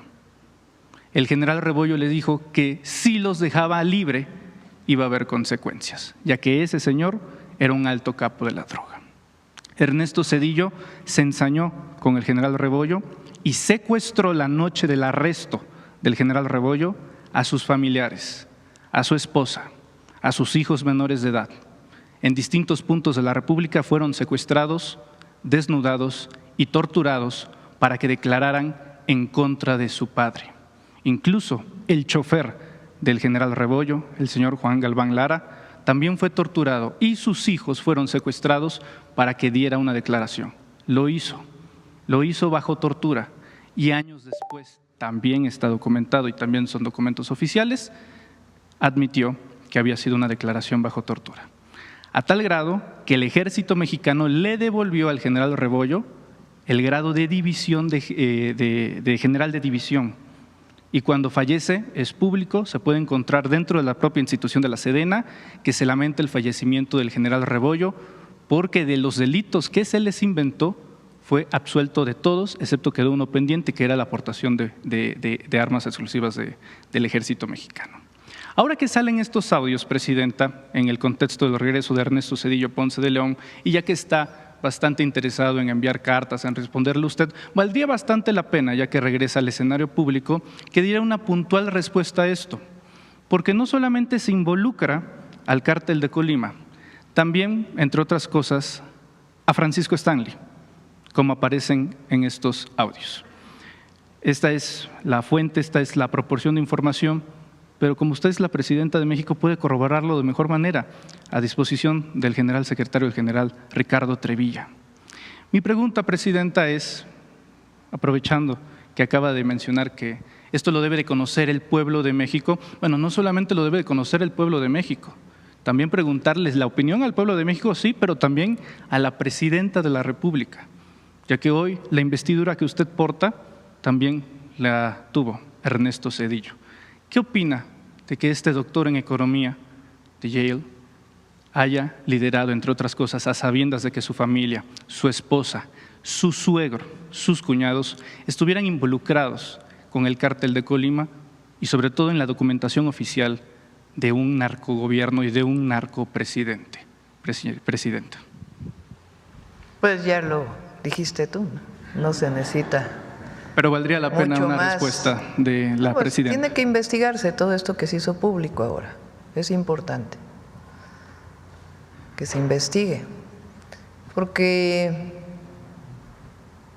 repito, hay mucha hipocresía en el conservadurismo. Mucha. Y es importante que se conozca toda esta información y que se investigue. Gracias. Adelante. Vamos para acá. Muchas gracias, Presidenta. Luis Fernando Salas, de Astillora Informa. Regresando un poco al tema Zedillo, la última vez que habló acerca del FOBAPROA, el expresidente le envió una segunda carta pública a usted y en un párrafo de la carta dice: La presidenta insiste, y está en su derecho, en el tema del rescate bancario que formó parte de la respuesta a la crisis financiera que tuvo que enfrentar mi gobierno. Que lo haga, pero sin incurrir en falsedades ni calumnias. También pudiera ocuparse en pensar qué haría ella de enfrentar el riesgo de quiebra del sistema bancario y con ello de la economía del país. No, nunca cometería actos de corrupción, número uno. Y número dos, pensaría primero en los de abajo. Sí, esa es la diferencia. Sí, justamente. No se rescató nunca a los pequeños deudores. Y hay muchos ejemplos en el mundo, como bien menciona Pablo, de otras formas en que se rescató a los bancos. Bueno, una de las últimas fue el propio presidente Obama, que lo que hizo fue quedarse con parte de los bancos, el gobierno, y después venderlos, entre muchas otras opciones. Como bien dice Pablo, en aquella época había otras opciones que nunca se quisieron discutir con el presidente de la República. Él tomó sus decisiones que llevaron pues a una crisis tremenda, con millones de mexicanos afectados, con aumento de la pobreza en el país. Entonces primero el modelo es distinto. Ellos siempre defendieron el modelo neoliberal. Y segundo, estuvo plagado de corrupción y de discrecionalidad. Y para mí el pueblo de México lo es todo. Jamás pactaríamos con un gobierno extranjero para una transición en el país, una supuesta transición. No somos lo mismo, afortunadamente. Bien, gracias, presidenta. Y en otro tema, el día de ayer la esposa de Israel Vallarta… Afortunadamente para el pueblo de México. La esposa de Israel Vallarta, Mary Sainz, envió a la Fiscalía General de la República una solicitud de sobreseimiento para su esposo. Recordemos que Israel Vallarta lleva pues ya casi 20 años encarcelado sin sentencia. Esto es porque la Fiscalía General de la República dice que él es culpable, pero que hasta el momento, hasta el momento no se ha demostrado alguna prueba de que él sea culpable. Y es que Mary Sainz dice algo muy cierto. El pasado 25 de marzo, el fiscal general de la República, Alejandro Gertz Manero, dijo que a diferencia del caso de Teuchitlán, el caso de Florence Cassés e Israel Vallarta sí fue un montaje. Y esto es motivo suficiente para desistir acerca de esas acusaciones contra Israel Vallarta e incluso liberarlo inmediatamente. El expresidente López Obrador llegó a decir que tantos años sin sentencia era algo pues inadmisible. Preguntarle, ¿usted exhortaría a la Fiscalía General de la República para desistir de estas acusaciones debido a esta contradicción del fiscal general de la República? Lo revisamos. Sí. Conozco el caso y pues tiene sus temas de acuerdo con la Fiscalía, pero le damos una nueva revisión. ¿Usted estaría dispuesta a indultar a Israel Vallarta? Pues tenemos que revisarlo, de acuerdo a lo que establece la Fiscalía, pero lo revisamos con gusto nuevamente. Okay. Muchas gracias, presidenta. A ver acá. Ya vamos a cerrar porque… Muchas gracias, presidenta. Ahora le damos la palabra. A ver, haz tu pregunta y ahora le damos la palabra a Pablo. Muy bien.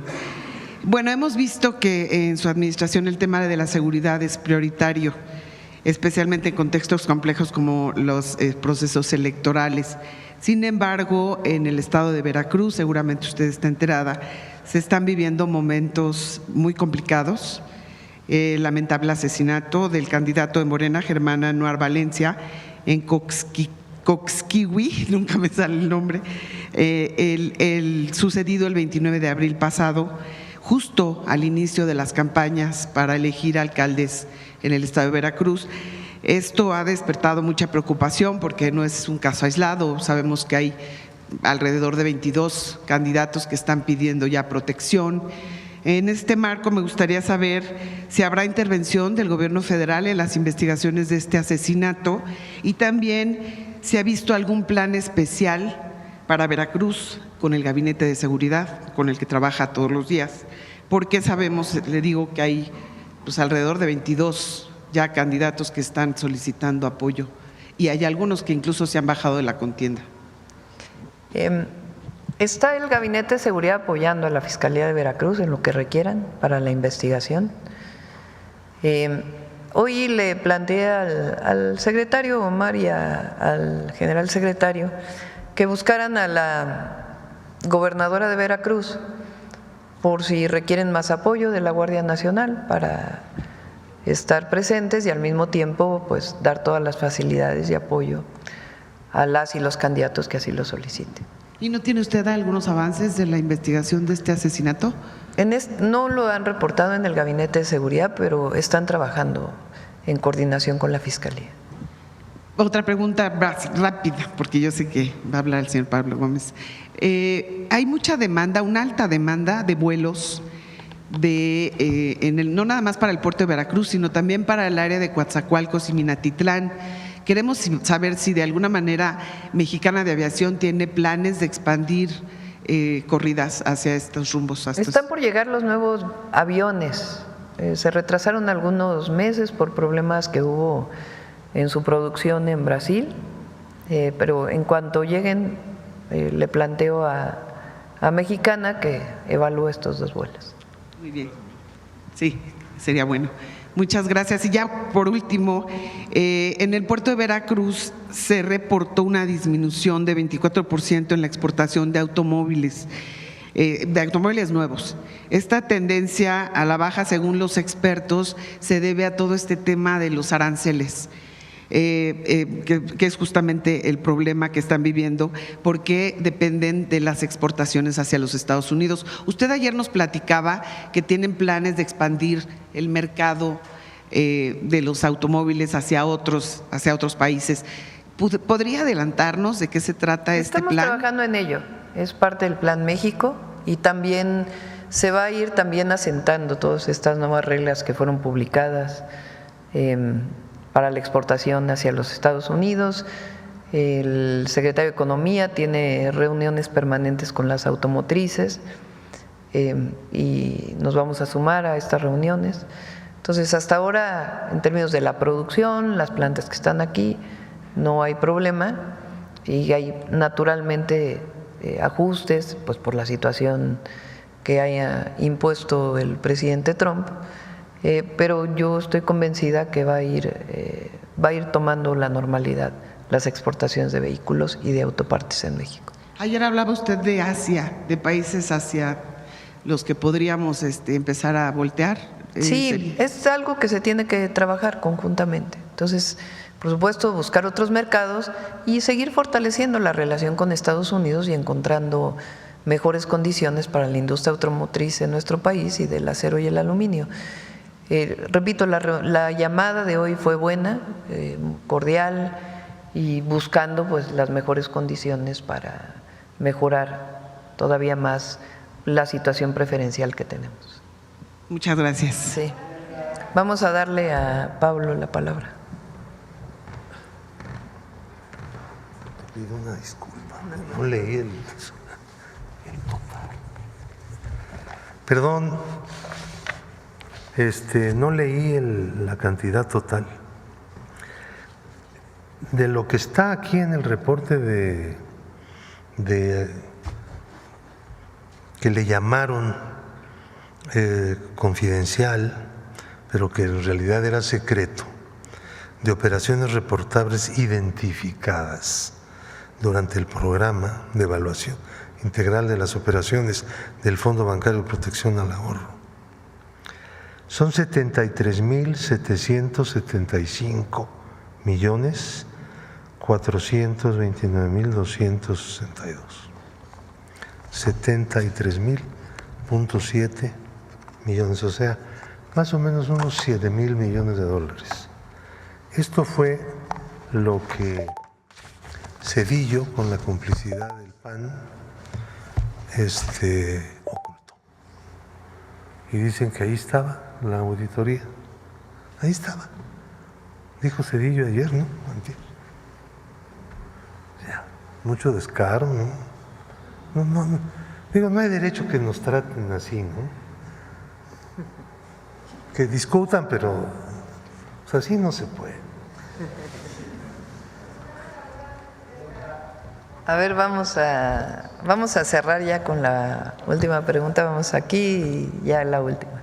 Mañana seguimos para. Sí. Buenos días, presidenta. Julio Mar Gómez de la Agencia de Medios Digitales del Pacífico. A propósito del 1 de mayo, presidenta, en materia laboral hay mucho que celebrar. Precisamente el día de ayer se aprobó en la reforma de la Ley del Trabajo que protege a los trabajadores que reciben solo propinas. Fue el diputado Aces quien compartió esta reforma que obliga el pago de las propinas, aparte del sueldo, y que también tendrán derechos a la vivienda y a la salud. Pues esta reforma beneficia casi a 2 millones de personas que solo dependen de las propinas y estas comisiones honorarias. Presidenta, ¿qué mensaje podría compartir al respecto a los trabajadores mexicanos? No, nuestro agradecimiento, nuestro reconocimiento siempre a las y los trabajadores. Fíjense la diferencia del modelo. 36 años sin aumento salarial, prácticamente, más que la inflación, y algunas veces menos. 36 años después de crisis, 0 aumento salarial. Y ahora, pues es más del doble. Y nuestro compromiso es que sigamos aumentando el salario mínimo, que impulsa el salario medio, para que el salario mínimo alcance para 2.5 canastas básicas. Eso por un lado. Por el otro, estamos viendo distintos empleos, oficios, en donde los empleadores no cumplen con la formalidad del empleo.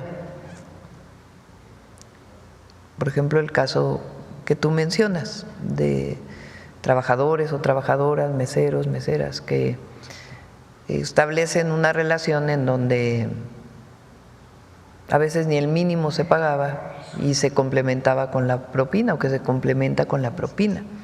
El primer objetivo pues es que se pague el salario mínimo, porque eso está por ley, y que sea formal el empleo, es decir, que paguen IMSS. Eso es lo primero que tenemos que buscar. Así lo hemos ido haciendo con distintos sectores. Por ejemplo, el desaparecer el outsourcing fue uno de los grandes logros del presidente López Obrador para las y los trabajadores, porque antes el empleador contrataba a una empresa de empleo que a su vez contrataba a los trabajadores. Pero estamos hablando del más alto nivel, bancos, por ejemplo, que hacían outsourcing con sus trabajadores, y que esas empresas de empleo pues a veces no reportaban la cantidad de empleados que tenían. ¿Para qué? Pues para defraudar al fisco, tanto los impuestos como al seguro social. Se quitó el outsourcing y eso ha sido muy bueno, porque ahora todos los trabajadores tienen que tener su empleador, su patrón, y tienen que pagar el seguro social. Una de ellas ahora, que entra en vigor, como bien lo mencionó Marate, en junio, es a los trabajadores de plataformas, que a veces trabajan 2 horas al día, a veces 6, a veces 7, a veces 8, a veces más, pero que no tienen ninguna seguridad social porque los contratan como socios de la empresa. Pues ¿cómo van a ser socios de la empresa si ni reparto de utilidades tienen?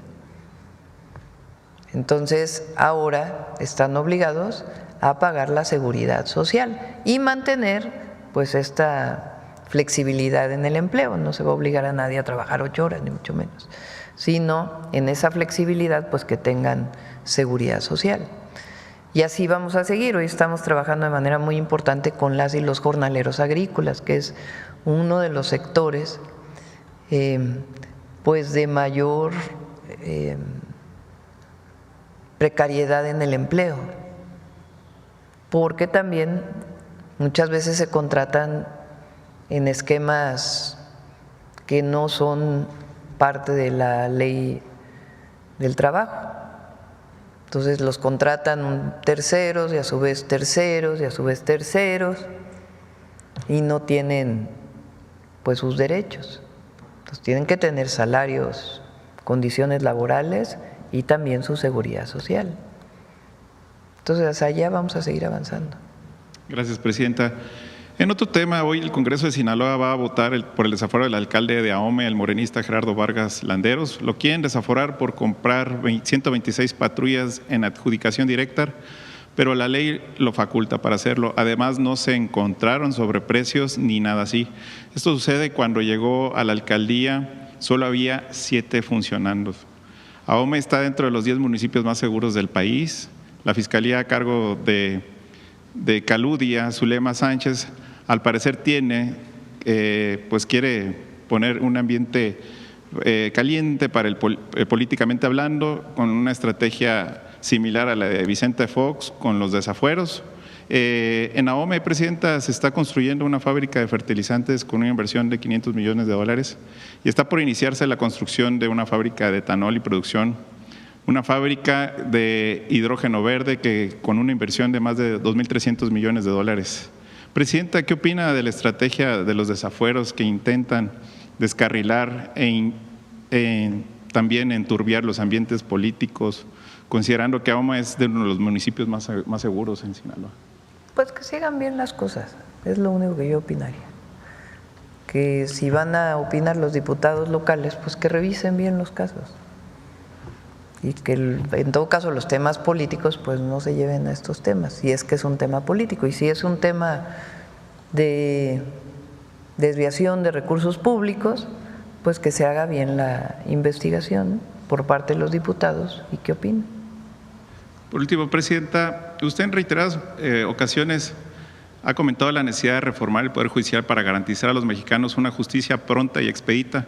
Sin embargo, en casos donde hombres son acusados falsamente, el sistema parece fallar en la investigación con imparcialidad, lo que deriva en graves injusticias. Le expongo el caso del señor Antonio, quien lleva 2 años en prisión debido a una denuncia por abuso sexual sin pruebas contundentes presentada por Adriana, madre de sus hijos. Pese a la falta de evidencia, su defensa ha enfrentado obstáculos sistemáticos, pruebas y peritajes desechados, tratos inequitativos y presuntas irregularidades por parte de los jueces. Juana, Erika Ordóñez, Ismael Alcántara, Edgar Agustín, y la magistrada María del Rocío, quienes habrían ignorado elementos clave a favor del señor Antonio, mientras la señora Adriana reclama $200,000 mensuales de pensión alimenticia y más de $2 millones por supuestos ingresos no percibidos. Este caso refleja un patrón: hombres prejuzgados como culpables sin derecho a una defensa justa. ¿Qué acciones concretas tomará? ¿Un patrón? Eso sí no sé. Bueno, sistemáticamente hablando. No, no lo creo.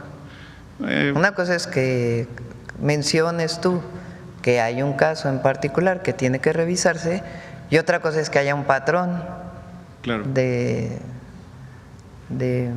hombres mal acusados. Sí, ¿no? Esto refiere a los jueces que ya les mencionaba.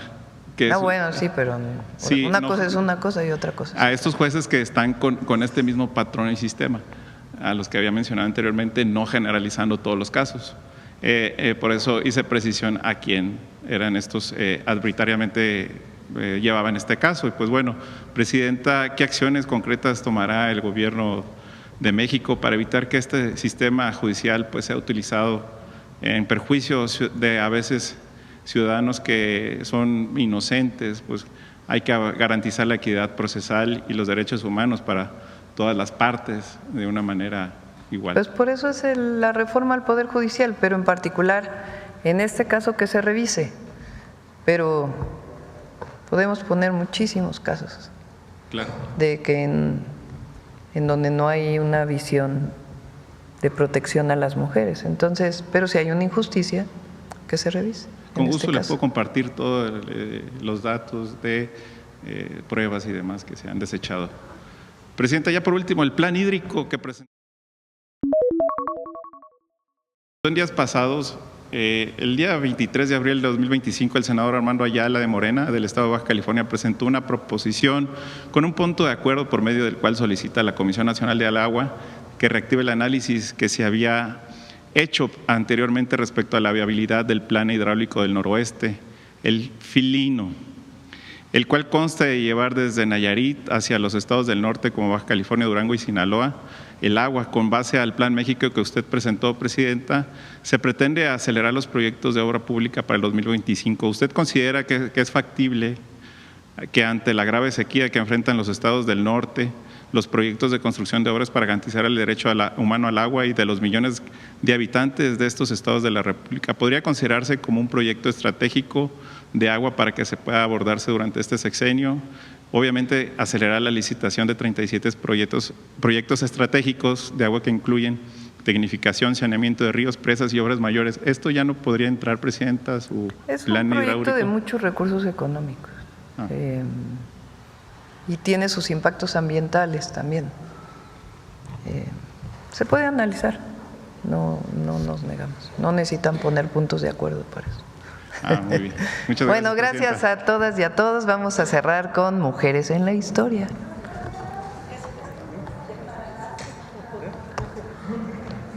Las y los.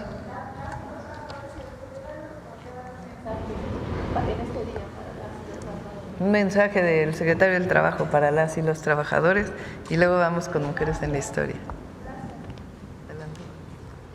Bueno, ya lo reiterado como lo comentó nuestra presidenta, es de este día para no solamente rememorar a los mártires de Chicago, quienes en su momento peleaban por la mejora de condiciones laborales, es también un día para traer al frente el reconocimiento a las y los trabajadores por su gran contribución al desarrollo nacional, al bienestar de sus familias, y que sepan que el compromiso por parte de la Secretaría de Trabajo, por instrucciones de nuestra presidenta, es que sigamos trabajando por continuar con este ambiente de mejora de condiciones laborales y en ese sentido de la defensa de los derechos de las y los trabajadores. Es cuanto. Vamos. Muy buenos días a todas y a todos. Efectivamente, 1 de mayo, Día Internacional del Trabajo, fecha que busca recuperar la lucha popular y rememorar también todo el proceso de lucha, porque recordemos que los derechos no son un privilegio, sino el resultado de las luchas populares. El antecedente de este 1 de mayo, como lo menciona el secretario, lo tenemos en el 1 de mayo de 1886, cuando la huelga en Chicago fue brutalmente reprimida. En 1889, el Congreso Obrero Socialista de la Segunda Internacional, 3 años después, declaró esta fecha como la fecha internacional para conmemorar la lucha popular. También, y como en todo proceso histórico, hubo mujeres y basta recordar la manifestación del 8 de marzo de 1917, una huelga de mujeres en Rusia sin precedentes y que va a tener efectivamente consecuencias muy importantes. En México, la lucha obrera también ha incorporado a miles de mujeres, primero para acceder de una forma formal a mejores condiciones de trabajo, pero también el día de hoy para garantizar el trabajo digno, como las actividades en el trabajo del hogar. Los derechos no son un privilegio cuando han sido ganados por las luchas populares y les invito a conocer la historia de esta lucha de estas compañeras. El 19 de septiembre de 1985, miles de mujeres costureras trabajaban en fábricas y talleres de confección en la Ciudad de México, cuando a las 7 de la mañana, con 19 minutos, un devastador sismo sacudió la ciudad.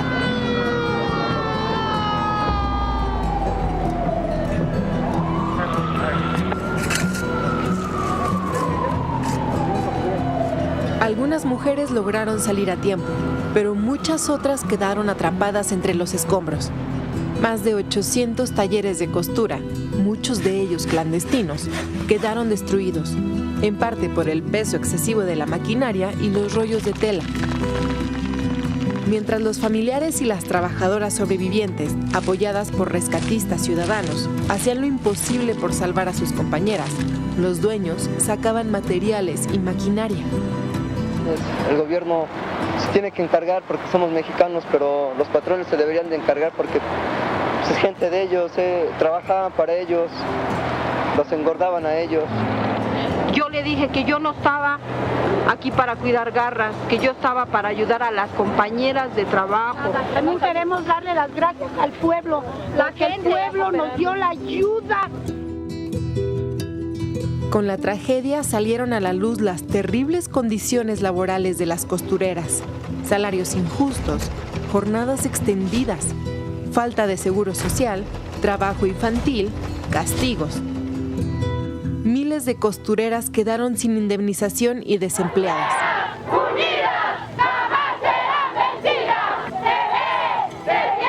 Ante las denuncias y movilizaciones, el entonces líder de la Confederación de Trabajadores de México, Fidel Velázquez, declaró: yo no tengo nada que ver con las costureras porque en mi casa me cosen la ropa. Las trabajadoras de la costura comenzaron a organizarse para exigir el respeto a sus derechos laborales. En octubre de 1985, registraron el Sindicato Nacional de Trabajadoras de la Industria de la Costura, Confección, Vestido, Similares y Conexos, 19 de septiembre. Acaban de decir uno de los estatutos es no traicionarnos. Por lo tanto, sea un lema en este sindicato: justicia y verdad para todos los trabajadores.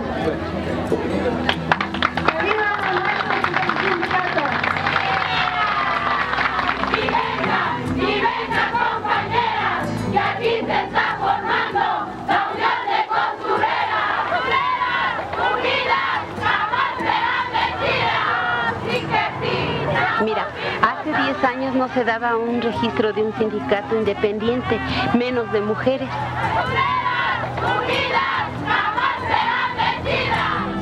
Un año después, en 1986, las costureras también formaron cooperativas. Sí hay diferencia. Antes trabajábamos para el patrón y ahora trabajamos para nosotros. En esta tarde, cuando hemos venido a recordar nuestras compañeras caídas, al recordar que muchas veces en este lugar entraba y salía durante 13 años, que cumpliendo con su responsabilidad no pudieron salvar la vida y quedaron bajo los escombros de este edificio, y que así como los edificios han caído, que así como nuestras compañeras perecieron, así debe también perecer nuestro miedo, nuestro temor, nuestra humillación. Que así también nosotros ahora recordemos que somos un pueblo, que somos una gente, que necesitamos reivindicación y que necesitamos también una unión fuerte, una unión que defienda los derechos. Esa unión que hemos formado ahora, compañeros, se llama Sindicato 19 de septiembre. Será una lucha que perdure para siempre. Unidas, jamás serán vencidas.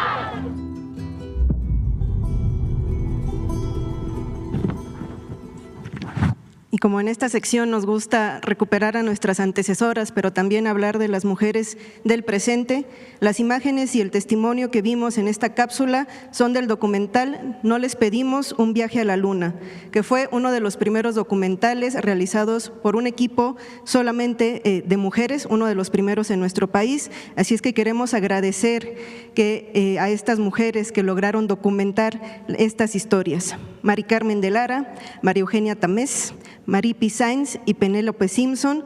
Gracias, compañeras, porque estuvieron todo el tiempo acompañando a las costureras y nos dejaron un gran testimonio de la vida y la lucha de las costureras en esa coyuntura terrible que despertó la conciencia de muchos y de muchas. Repito, se llama No les pedimos un viaje a la luna. También sé que no es un espacio personal, pero no puedo omitir el comentario. Todo un reconocimiento a la señora Elvira Rangel, costurera toda su vida, mi abuela, y a la costurera y obrera, la señora Irene Pérez, también mi madre. Muchísimas gracias. Y Evangelina Corona, dirigente de las costureras, trabajó después muchos años allí con nosotros en el gobierno de la ciudad. Gracias, buen día. Ay, los documentos.